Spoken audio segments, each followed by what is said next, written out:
Partnered by Times Influence.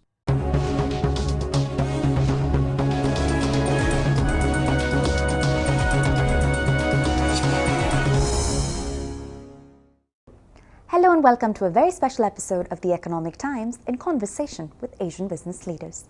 The growing burden of lifestyle disease has led SMT to leverage its local manufacturing expertise to create world-class medical devices. And we spoke to its managing director, Bhargav Kotadia, to understand the underlying strategies that have led to international success.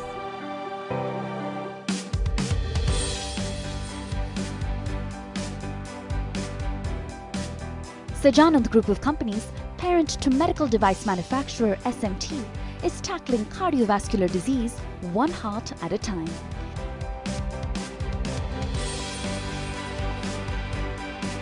Its managing director, Bhargav Kotadia, has led the company to set the new standard in stent efficacy by way of its innovative portfolio of life-saving products.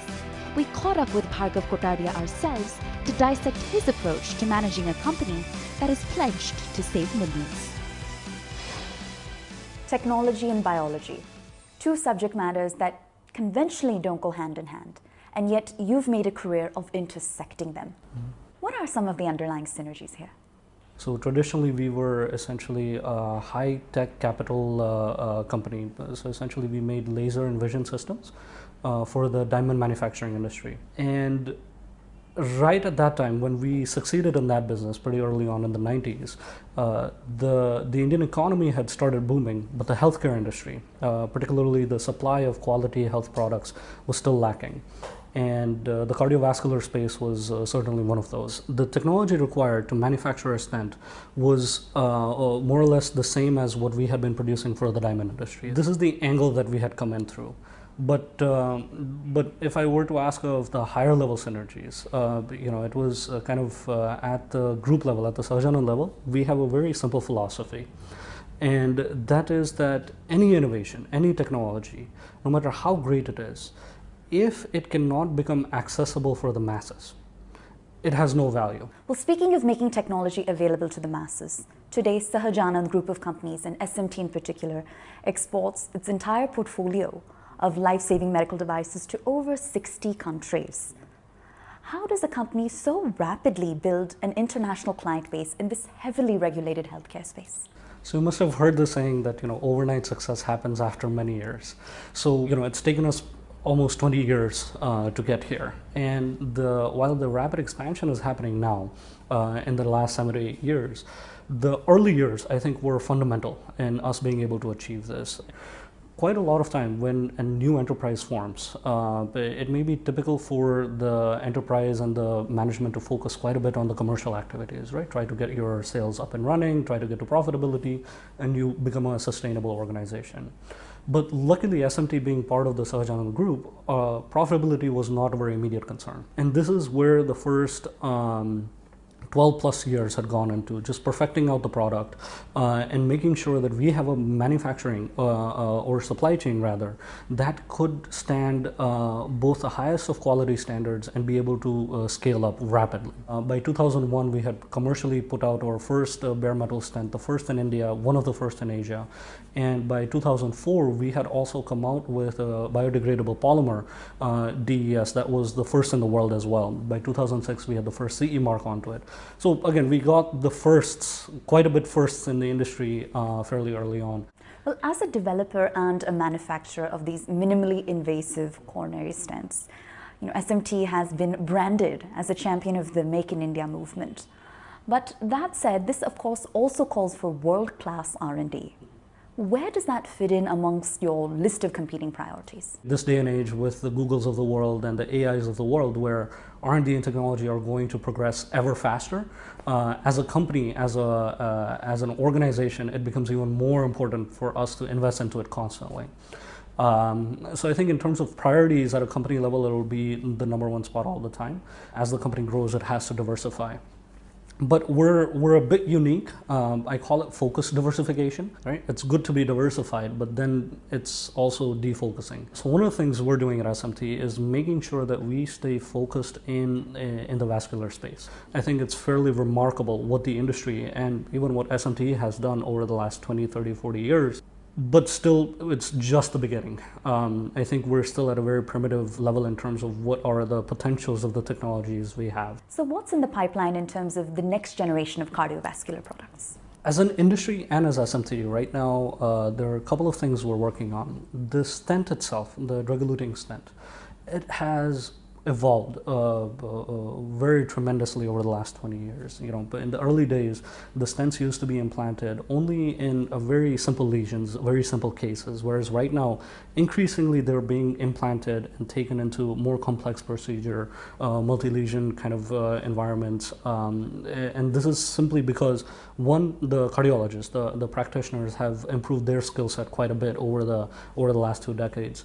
And at the same time, the technology has evolved for them to do so. So one category that the industry as well as SMT is working on is something called CTO. Essentially, these are the most complex of procedures, and it has to do both with the deliverability of the stent as well as obviously the long-term clinical efficacy. While the long-term clinical efficacy has been resolved or developed quite nicely, I think now SMT will be focusing on how to make the products even more deliverable into specifically these CTO type of cases. The other area that we're working on is essentially an area called peripherals or endovascular. The way stents can be implanted into your heart, they have the ability, and they do in fact get deployed elsewhere in the body as well. Everything from your legs, your torso, your shoulders. Anywhere you have an artery, you can have a blockage, and anywhere you have a blockage, it needs to be resolved. And then the third and the most exciting area that in fact that we're working on is something called the structural heart. You may have heard of sometimes the hole in the heart disease. There are devices that enable the surgeons to block that or enclose that again. As well as one of the biggest categories that will be coming up is the valves. The heart valves have problems, generative disorders that come in, or as you age, they degenerate, and they need to be either repaired or replaced.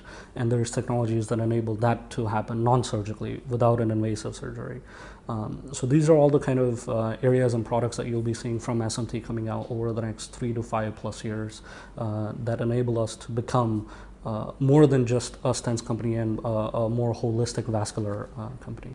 And how would you describe your personal management style and how it has perhaps enabled you to essentially enjoy and build this position of leadership in the medical infrastructure space? Every individual that I have working under me, I think at this point, Sahajanam may be about 1,000, 1,200 employees.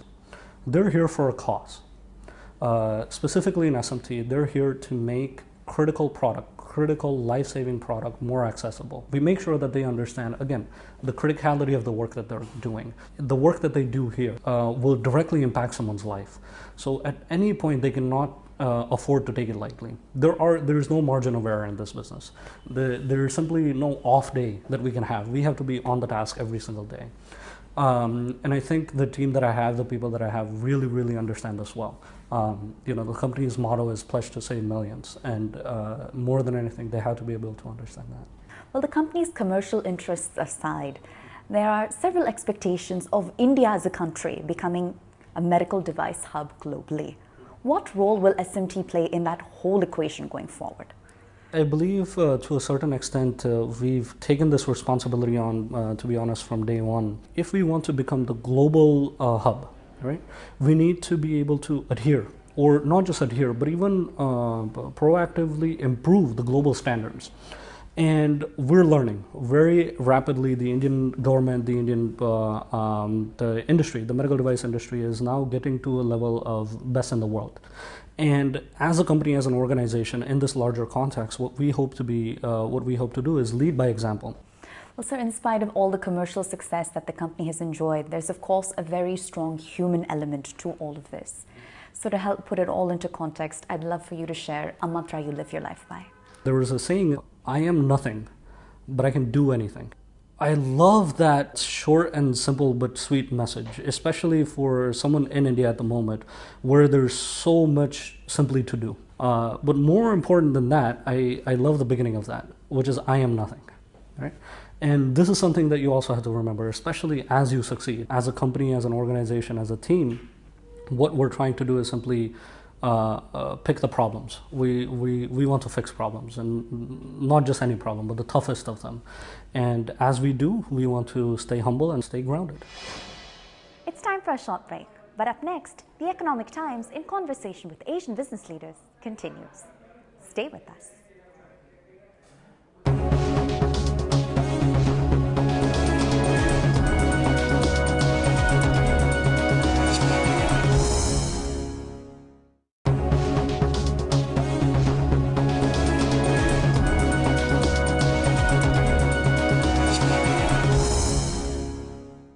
Welcome back to a very special episode of the Economic Times in conversation with Asian business leaders. After meeting the country's leading stent maker, we met with a legendary cardiologist who has earned the respect of peers and patients alike. Here are more highlights of our conversation with Dr. Purushottam Lal. Dr. Purushottam Lal is among the world's most decorated cardiologists, credited with performing the largest number of angioplasties in India as a single operator. He has introduced multiple groundbreaking techniques to the field of interventional cardiology, for which he has been conferred with the Padma Shri, Padma Bhushan and Padma Vibhushan, the highest civilian honor one can receive. We spoke to him about his riveting journey and the cause closest to his heart, affordable healthcare. So your father repaired bicycles for a living and you repair hearts. Clearly there's a backstory here. Walk us through it. I learned a lot from my father. The one common thing which I find that he used to deal with the wires and the tube. You know, these are the main component. And here in angioplasty again, we deal with the catheter which serve as tubes and the wires. I think there is always technical inheritance in every profession. So I give a lot of credit to my father. You know, I have to ask you, you left behind an elite faculty position in the US and a flourishing practice to build your own cardiology practice here in India. Did you ever struggle with that decision? Were you torn at the time? Well, it was very big decision, very big decision. It's not that easy for a well-settled cardiologist to come back. My volume was so like at the big lines and so forth. Leaving that kind of trust of the people and then coming here, yes, it's a big decision. But what was in my mind is the rural health care. You know, even in between I used to come to India, work with the people, how we can improve upon the rural health care. I developed a 3-point formula, joined medical council over here as board of governor, tried my level best because I lost my father in his 40s due to electric shock. That time I was in the medical college and my father, he became the victim of poor fitting of the electricity. So it's not only my father, the many thousands, millions of people, they go like that in the prime of their life. And you know, you've made making affordable healthcare the focal point of your career at Metro Hospital and otherwise, right? That requires building a team that shares your vision. So how would you describe your leadership philosophy in this context? When I came, I joined a very big group as a coordinator of cardiology, but I was not comfortable. Then we started this small center, and where I treated years together patients at the All India Institute rates. And even till today, after doing a work for 19-20 years, we have never returned even a single patient for want of money.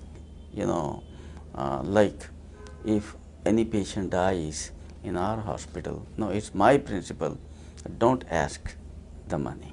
You know, you can gently tell the balance, but this is not something you should ask. Our total OPD money goes to charity, but here in India, it's not easy. Now, sir, India is widely regarded as the coronary artery disease capital of the world. It has become an epidemic of sorts, and the statistics are daunting. Where or whom do you draw your inspiration from? Well, my inspiration has been from my patients. When we talk about coronary, you know, we are getting patients younger and younger.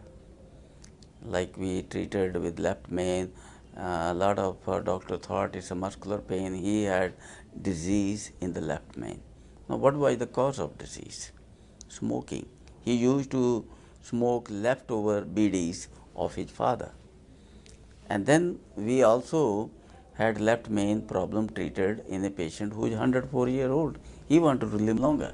Incredible. So now you see the wide spectrum, and that is the big problem. On one hand, we talk about awareness, which is very good.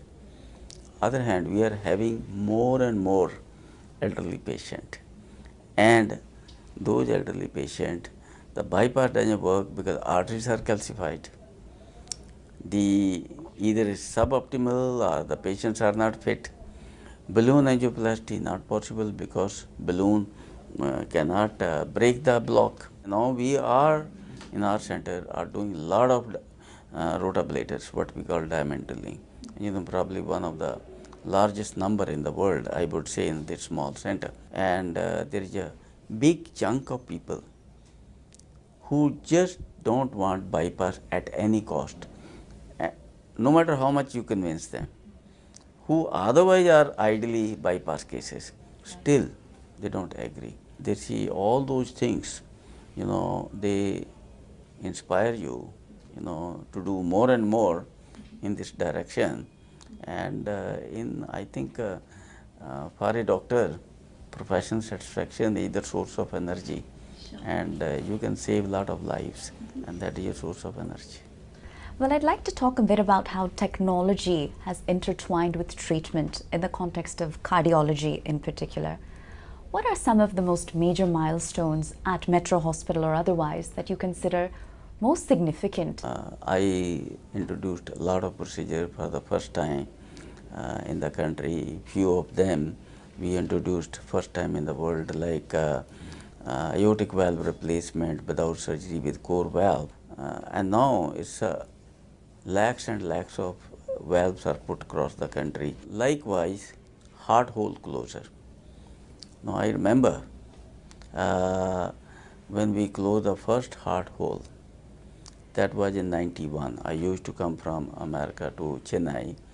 Those were the days, a lot of cases I used to introduce. So in that area, I became quite popular that Dr. Lal will do anything without surgery. So those were the days in Chennai, and I was the only one who used to open the valves without surgery, called as valvoplasty. And thereafter, I standardized that technique for the pregnant ladies. During pregnancy, you cannot use the cath lab or radiation can do the harm. So we will do the procedure with the echo only. Sir, what sort of advancements have you witnessed in the Indian medical device industry, and how do you incorporate those advancements in the context of your own practice here at Metro Hospital? Well, I'm very happy that Indian companies are working hard to develop various kind of products, for the heart and other diseases like stents and heart valves, etc. Now, what my concern there is that our companies and everybody else, they must remember one thing: these are the devices which go in the heart. So, to maintain the quality, the regulatory system and proper follow-up is very important. So, I think in the years to come, there will be more and more products, and there will be the cost will be very less, and it will help the people, with the one exception which I said, the quality has to be maintained. You're uniquely widely credited for humanizing heart treatment. What do you make of that? See, I think it's very important. The doctor-patient relationship is so much disturbed, and it is getting worse. Now, I was member of ethical committee both in Delhi Medical Council and then Medical Council, as I said. Now, why all these problems come? Due to lack of coordination, lack of communication. A lot of time I tell my junior doctors, okay, let us say he would have been your father or uncle. Then what would have been your involvement. And sir, among your long list of accomplishments, what would you most like to be remembered for? What sort of legacy would you like to leave behind for the next generation? I don't know, I mean, how the people will remember me, but one thing people know, my patient know and my colleagues know, that I care for my patient. Patients are my weakness, and if my patient is sick, I am sick. If all the doctors of the country, of the world, they treat their patient as their relatives, nothing can go wrong. Well, that brings this episode of The Economic Times in Conversation with Asian Business Leaders to a close. I'm Pooja Jain, signing off from Metro Hospital in Noida. Thanks for watching.